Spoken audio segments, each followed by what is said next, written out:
Nous y voilà, nous y sommes. Depuis 50 ans que cette tourmente menace dans les hauts fourneaux de l'incurie de l'humanité, nous y sommes. Dans le mur, au bord du gouffre, comme seul l'homme sait le faire avec brio, qui ne perçoit la réalité que lorsqu'elle lui fait mal.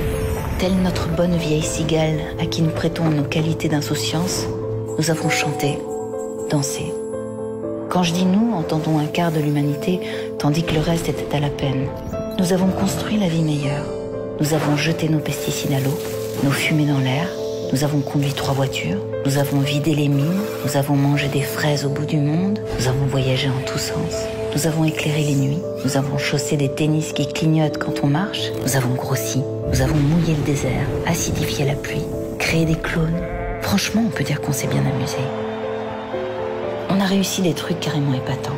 Très difficiles, comme faire fondre la banquise, glisser des bestioles génétiquement modifiées sous la terre, déplacer le Gulf Stream, détruire un tiers des espèces vivantes, faire péter l'atome, enfoncer des déchets radioactifs dans le sol, ni vu ni connu. Franchement, on s'est bien marré. Franchement, on a bien profité. Et on aimerait bien continuer. Tant il va de soi qu'il est plus rigolo de sauter dans un avion avec des tennis lumineuses que de biner des pommes de terre. Certes. Mais nous y sommes, à la 3e révolution, qui a ceci de très différent des 2 premières, la révolution néolithique et la révolution industrielle pour mémoire, qu'on ne l'a pas choisie. On est obligé de la faire, la 3e révolution, demanderont quelques esprits réticents et chagrins. Oui, on n'a pas le choix. Elle a déjà commencé, elle ne nous a pas demandé notre avis. C'est la mère nature qui l'a décidé, après nous avoir aimablement laissé jouer avec elle depuis des décennies. La mère nature, épuisée, souillée, exsangue, nous ferme les robinets. De pétrole, de gaz, d'uranium, d'air, d'eau. Son ultimatum est clair et sans pitié. Sauvez-moi ou crevez avec moi. À l'exception des fourmis et des araignées qui nous survivront, car très résistantes, et d'ailleurs peu portées sur la danse. Sauvez-moi ou crevez avec moi.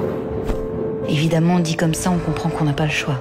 On s'exécute illico et même si on a le temps, on s'excuse, affolé et honteux.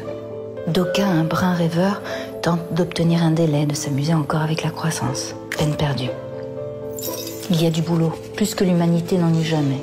Nettoyer le ciel, laver l'eau, décrasser la terre, abandonner sa voiture, figer le nucléaire, ramasser les ours blancs, éteindre en partant, veiller à la paix, contenir l'avidité, trouver des fraises à côté de chez soi, ne pas sortir la nuit pour les cueillir toutes, en laisser aux voisins, relancer la marine à voile, laisser le charbon là où il est.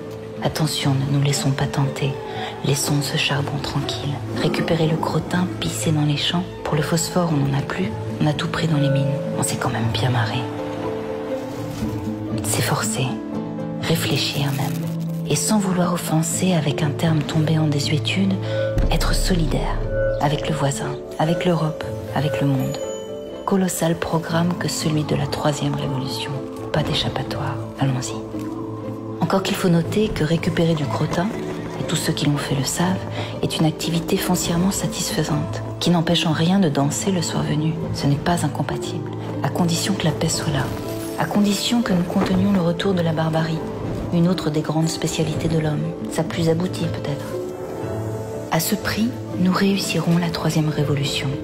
À ce prix, nous danserons, autrement sans doute, mais nous danserons encore.